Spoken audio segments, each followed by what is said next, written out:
Welcome to the Pursuit of Constant Improvement podcast, the fitness and self-improvement podcast for those who are looking to become the best human being possible. If your goal is to improve your mind, your body, and your routine, then you are in the right place. If you gain some value from this episode, I would be incredibly grateful if you could rate the podcast on Spotify or subscribe on YouTube. But without further ado, I'm your host, Connor Malone, and this is the Pursuit of Constant Improvement.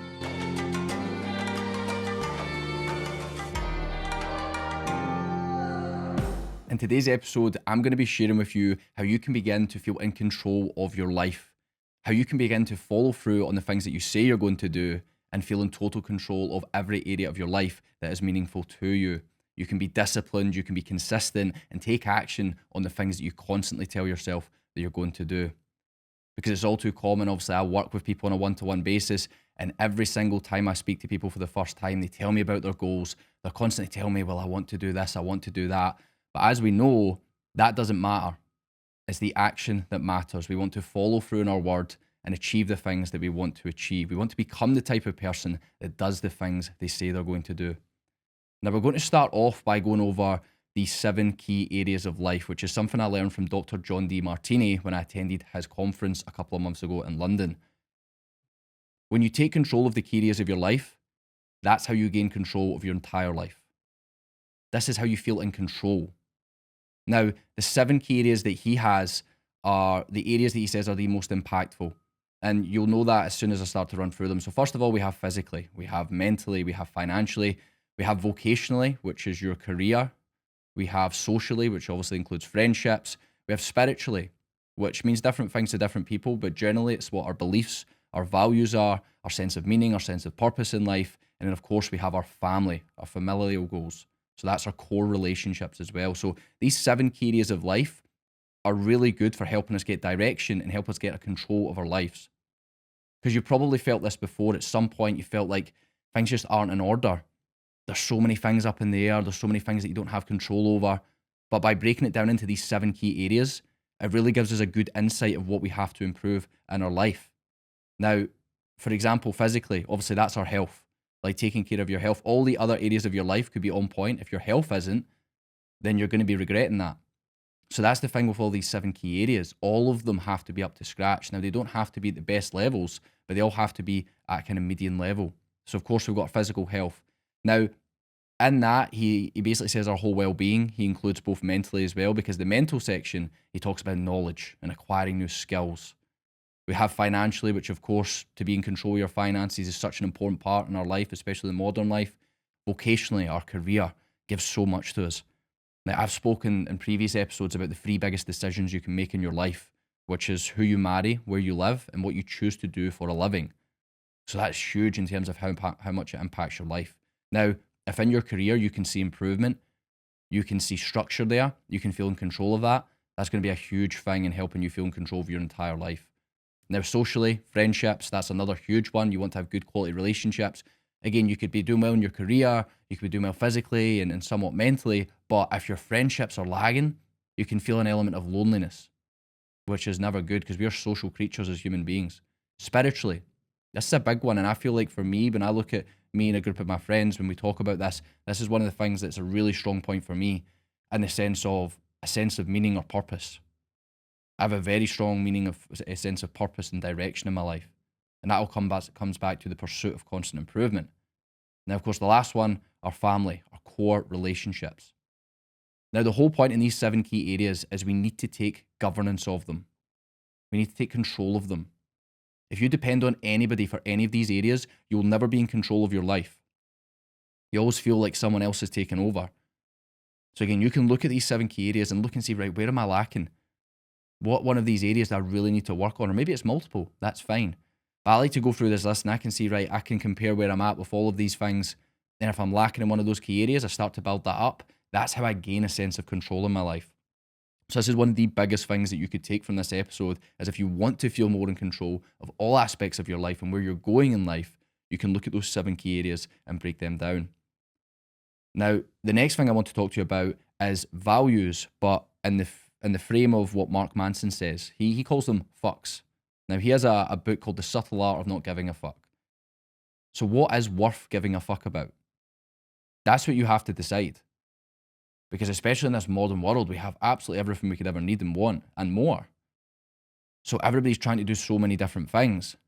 Like people try to build a business, build a career at the same time, build a social media following. They're trying to look great. They're trying to feel great. They're trying to build meaningful relationships. Then they're trying to build status. They're trying to build all of these things. Whereas we need to realize what is actually important.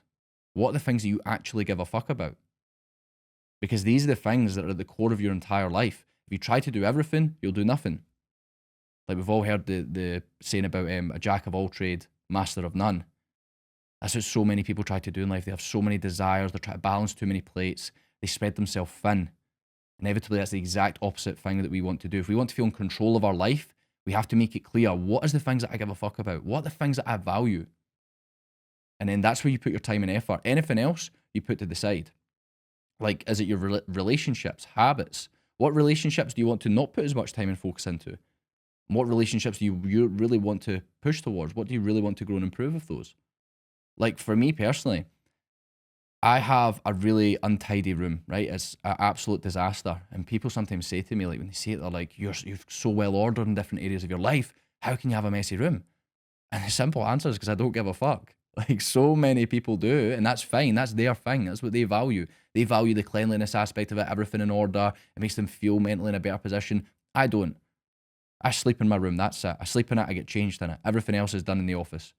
That's it. Or I'm in the gym, or I'm in Glasgow. I'm somewhere else. So for me, it's not high priority. It's not something I really value. Whereas for other people, it may be. But one example I can give is something that is very valuable to me and I give a fuck about is my weekly reviews. I do them every single week. Now, my weekly review takes the same amount of time that it would take to tidy my room. But I decide to do that rather than tidy my room. Why? Because I value it way more. Now, if you're trying to pretend that you value absolutely everything, you're like, oh, I need to do this, I need to do that, good luck. Because you're going to get frustrated. Whereas I've just accepted the fact that, well, that's the way my room is. I'm not bothered about changing it. As long as I'm putting time and effort towards the things that I actually value, that's how I feel in control of my life. Like if my business, if my own improvement, my mental health, my physical health, if that deteriorates, I feel totally out of control. If I skip a couple of days of training, which never happens, but it used to, that's when I'd start to feel like I'm losing control in life. If I wasn't doing the work I know I needed to be doing within the business, that's when I feel a lack of control. Not if I go home and my room's messy. For me, it's totally different. So again, just to reiterate that point, find out what you really care about, what you really value and give a fuck about. That is where your time and energy should go. Anything else, you push that to the side. Now, one of the key things that so many people don't understand is that it is your inaction that's holding you back. You're never doing the things that you say you're going to do. It's as simple as that. When we begin to do the things we say we're going to do, that's when we start to take control. That's when we feel in control. Like how many times have you said you're going to do something and you never do it, and then you complain about never being in control and everything's up in the air. You never feel structured. You never feel direction in your life because you never follow through on one thing. Because going back to that last point, you care about too many different things. You're trying to do too many different things. So you can never put any decent time and attention towards one single thing. Now, if you want to be trustworthy, if you want somebody to value you, you need to be the type of person that follows through in their word. And that goes for yourself as well. Your own self-confidence comes from you following through in your word. So if you're constantly telling people, oh, I'm going to do this, I couldn't do that, they're never going to fully trust you. They're never going to see you as capable or as reliable, which is what probably every single person listening to this wants to be. Especially, like, it's a big thing for me. I want to be very reliable to my friends, to my family, to the people I'm around. And that comes from me following through on my word. So these are things we really have to be careful about. Again, it's your inaction that's holding you back. Absolutely nothing else. People are so quick to blame other things. But if you look at your life, where is the action? Because I guarantee if you're consistent with putting in action and doing the things you say you're going to do, you're going to start to feel order in your life. You're going to start to feel in control. Where's the lack of that? And that's why you're feeling the lack of power from there. It benefits all areas of your life. Like I said, relationships, your own self-confidence, absolutely everything. Now, another point that I have gained from Stoicism, and it's really helped me bring order into my life, is the fact that you are going to die. Memento mori, as the Stoics would say, which is, I remember it's in Latin, it means remember you are mortal, or remember that you must die. And it's a huge point. I remind myself of this every single morning. I have this affirmation that I go through. I don't know if I'd even call it an affirmation. It's just something that I go through and I read, and it reminds me of certain things in life, things that I value, things that I give a fuck about. And that's one of those things. It's memento mori. Marcus Aurelius, he said, it's not death that a man should fear, but rather he should fear never beginning to live. Now that hits me like, wow. Like, we're all constantly scared about death and like, oh, what if I die early? What if I die at this age? Whatever. Yet we're never doing the things we say we're going to do. We're never taking action in these things. So it doesn't matter if you live to 100. If you never take action, it doesn't matter. Again, I love that quote. It's not death that a man should fear, but rather he should fear never beginning to live. And you can begin to live by getting your things in order. Looking back to those 7 key areas of life, taking action on those things, doing the things that you say you're going to do. That's a life worth living. Not one where you're sitting procrastinating all the time, you're sitting on your phone, you're saying, oh, I should do this, and you never do that. The other thing that I remind myself is the fact, this is the last part of my affirmation, is the fact that somebody is sitting in a hospital bed right now and they would trade everything to be in your position. Like, just think of that. There's people that are your age that are terminally ill. They're in a hospital. Yeah, you're sitting in your bed doom scrolling your phone, feeling sorry for yourself. Think of everything that you have in abundance. Think of everything that you can do. Yet you're sitting there feeling sorry for yourself. Again, it's coming back to that inaction piece. It's as simple as that. If you want to feel in control, if you want to feel like you're progressing in life, it comes through action. It's your inaction that's holding you back. Now, one of the ways that I like to look at it is the sense that every single day is a blessing. Every single one. The more time we're wasting time doing the things that I said, like doom scroll and all this thing, it's just meaningless time. It's wasted time. I value my time way too highly to be doing that. Now, I say that as if I'm never wasting time. Of course, I'll doom scroll, I'll do these things, but for a very short amount of time because I can snap out of it. Because every day I'm reminding myself of these things, memento mori. I'm reading that Marcus Aurelius quote. I'm reminding myself that there's somebody in a hospital bed right now. These are the things that give me urgency to take action, to get shit done. This is all perspective.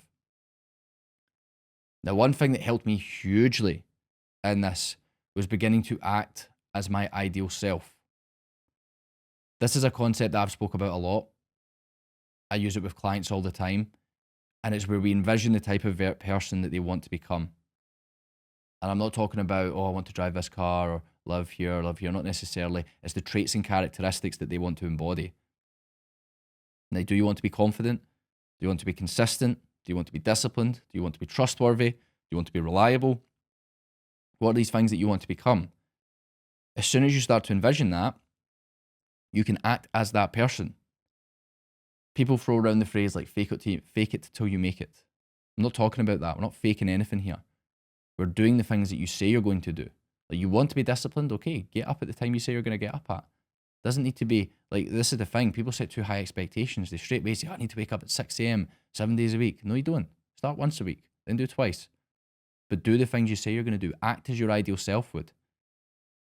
This is what guides pretty much all of my decisions. Every single day, I'm sitting there, I'm thinking, right, what would my ideal self do? Like, for example, I was, this was a Monday, this was 2 days ago.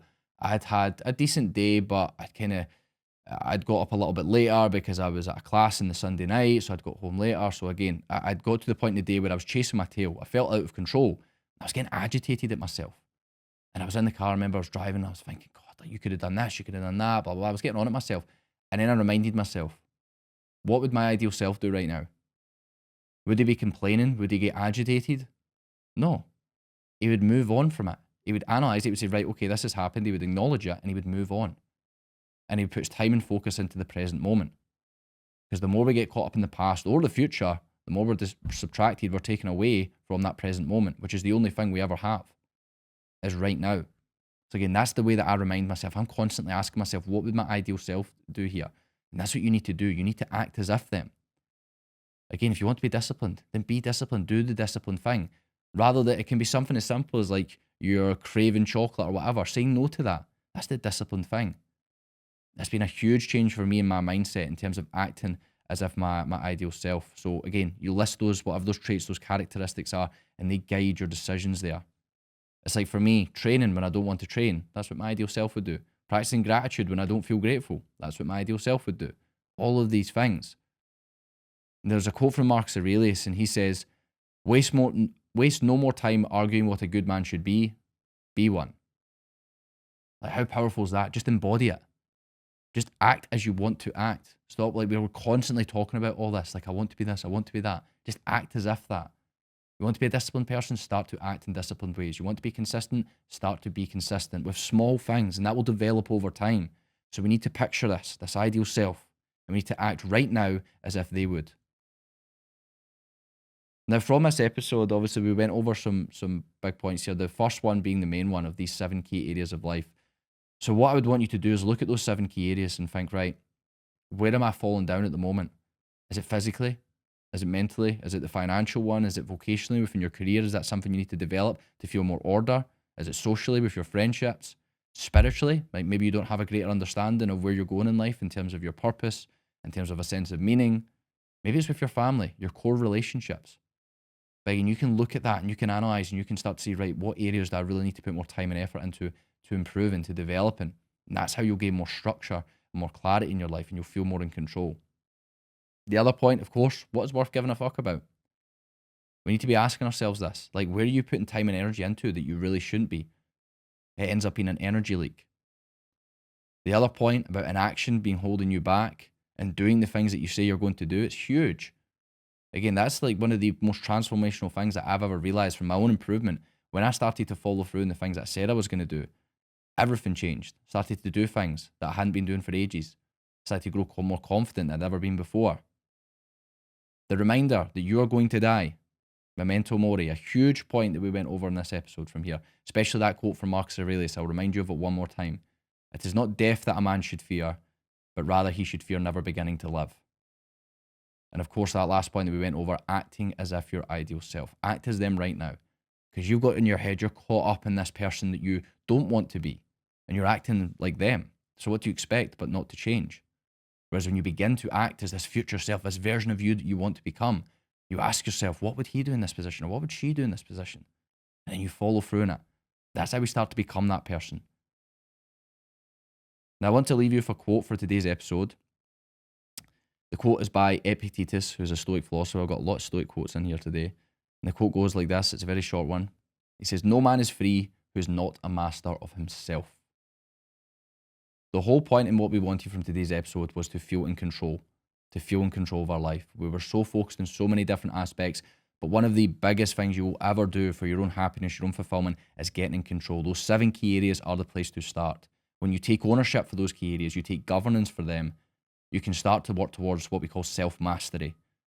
That's what Dr. Demartini explains it as. Those 7 key areas of life, when you live in alignment with them, with your ideal self, you achieve self-mastery. And that's what I'm pursuing. Of course, I've got a long way to go in all of those areas, but constantly I'm asking myself, how can I better myself in these areas?